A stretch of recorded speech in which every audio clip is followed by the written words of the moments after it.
welcome back to VFL for the Qatar Grand Prix. The first time we've raced on this track, of course, on this game and on this league, so it should be very interesting to see how it gets on. Qualifying was not too great, as you can see. We made some pretty costly mistakes and almost crashing out the session there, so it took me a while to actually get down the lap that I wanted, and when I did, it was only good enough for P14, so not a great start.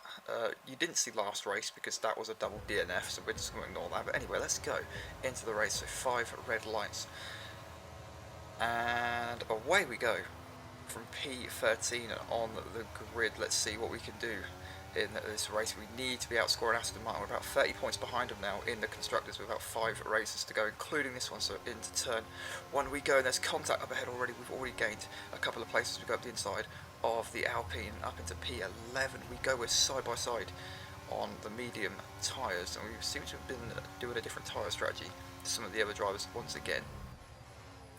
It gets very tight up here. I have to let off the throttle, otherwise I'm just going to run to the back. Round goes the Alpine, almost hits us. We get tapped at the back by the McLaren as well, and luckily not to be sent into a spin as McLaren tries to go round the outside and right into the top 10 already in only a few corners. We've got this AlphaTauri behind who is looking very quick already. I think he's a newcomer to the league, and he's going to be difficult to keep behind. And as we come into this braking zone here, if you just look at my steering correction, I think we just get tapped just up the back a little bit, and we were forced to lose the back end a little bit. So luckily we didn't get taken out again, so almost taken out like 2 or 3 times in like the first half of the lap. Coming on to lap 2, we've got Black Fox here in the Alfa Romeo. Up the inside we go, nice and easy. Just want to get that move done so we can create a little bit of a buffer between us and F1 Lewis, because he's obviously quite quick. And there we go, up into P9 already. We've made a good start to this race. Let's see what more progress we can make in the coming laps, especially on these softer tyres compared to most of the drivers who are on the hards. And I was starting to think maybe we've done a little bit of a mistake. There is a crash with including one of the Aston Martins, actually, Tristan, and nice job. So 2 of the definitely like potential race-winning drivers have had an accident, and that promotes us up into P7. We have a massive swapper there on the exit of the corner. Here comes the AlphaTauri. Let's make a little bit of contact. I didn't really want to let him pass, so I back out of it there, and thank God I did, otherwise we both would have been taken out, and it would have been very bad for both of us. So down to P8 we go after that little coming together, that little bad thing. What happened there? Anyway, on to the main straight we go. We're behind Jonathan there, our old teammate in the Williams. He's had a very good qualifying. He qualified like 5th, but we need to get past him now on the DRS. We need the ERS as well because we are under attack, so attack is the best form of defence here. As we go up the inside into turn 1, makes it nice and easy for us, allows us plenty of room, doesn't squeeze us. As he's still up the inside this, we're going to go around the outside of this next corner, and so we do. And a nice little move there promotes us up back into P7. We've got 2 cars in front. We've got Sky in the Red Bull and F1 Lewis in the AlphaTauri, so we need to try to get these cars out of the way as quickly as possible. But to be fair, our pace is looking pretty good considering where we qualified. It's not looking bad at all.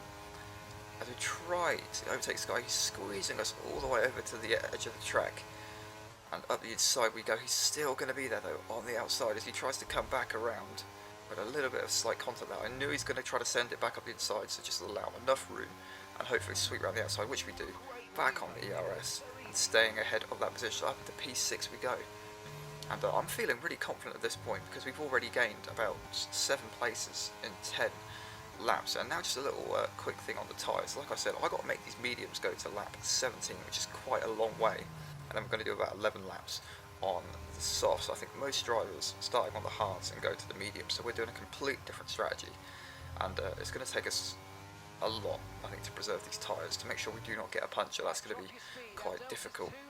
The virtual safety car does come out though on lap 13, which of course helps us massively. I chose not to pit though, because obviously 14 laps on the softs is just going to be way too much, so let's try to make these tyres go as long as possible. I don't want to be on the hards, I want to be on the softs at the end of the race. And the virtual safety car is coming to an end there. Well, that was a different one actually, I think. And we don't pit this time either because it just comes in. There's a few drivers in front of us who do pit. And us choosing not to pit there does put us into the lead of the race. So we've led a lap now. There we go. 60% warm tyres, which is kind of mad. And I So we start lap 17. 64, I think it was, on the front left. So we are running dangerously close to a puncher. Luckily, we don't get a puncher. And into the pits we go. So we led 2 laps. I'm taking that. That's going on my resume. Let's get these softs on and hope they're going to last for 12 laps of the race. And let's see where we come out as well. So we had a good pit stop. No speeding, which is good. So we're down to 5th at the moment. And I believe we're just waiting for the next squabble of cars to come past. So if we get to the end of the pit lane, just looking at the mini map, there they go. That's another 3 cars there. So down to P8, but we are on quicker tyres, quicker, fresher tyres. So let's see what we can do in these final 10 laps of this race. And as we just start to catch up, not only do we get a 3-second penalty, the safety car comes out. But I definitely couldn't have made these tyres go an extra lap, otherwise we would have probably been leading the race. But it's alright, it's all good. So there we go.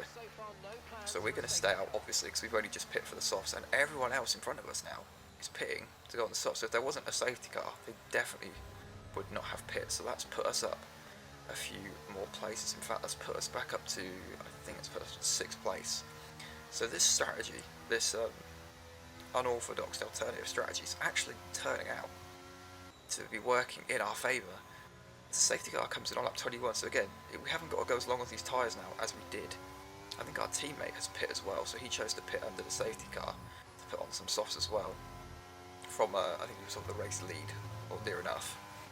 And here we go, back underway, and we've got a real shot here battling for this win, dare I say. Because we are on the fresher tyres, and I don't think any of the drivers in front of us are on softs.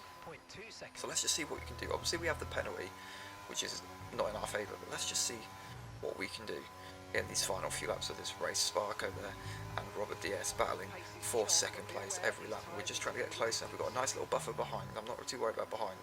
I'm just trying to take my time and trying to get ahead of these 2 drivers. Obviously we don't want to crash out. We need these points, absolutely vital after a double DNF in the last race. We need to get as many points as possible. And on lap 23 we've decided we are going for, we're going to try to get past Sparko. We're going up the inside of Robert DS as well. We back out of that one. I thought that was just not enough room to get up the inside of Robert, but we are side by side with Sparko in the Alpine again, not alongside enough to sweep around the outside of the 2nd corner, so we're just going to have to stick in 4th for now. And that gap behind is slowly coming down, so we need to get a move on with this overtake. DRS, here we go, ERS as well. Sparko does not want to give us any room, completely blocks off that side of the track, forcing us to go around the outside. We're catching Rob DS really quickly, round the outside, turn 1 of the Alpine.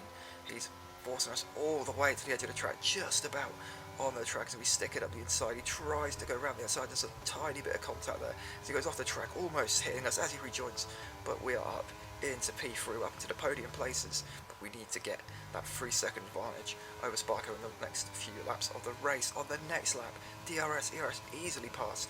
We are up into 2nd, but with a 3-second penalty.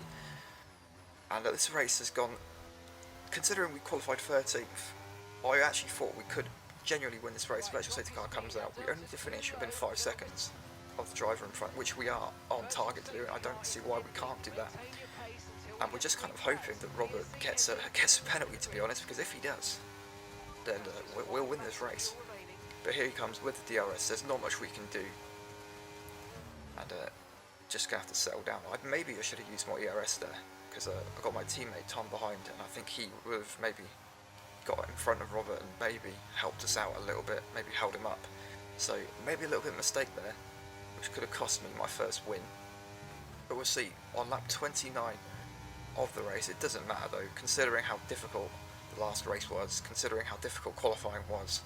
We've come around the last corner, got the ERS, we've got the DRS, but it doesn't matter, because across the line we're going to finish in P2. It's our first podium of the year, 2nd place is our joint best result in VFL, and I really couldn't have asked for much more than that. So what a race, what a result, what a comeback from last race, and we're still in the fight for this Constructors' Championship. Definitely not the teams, but drivers, but definitely for the teams. So thank you guys for watching, hope you have enjoyed. This is definitely one of my better races, and hopefully they're all like this from now on.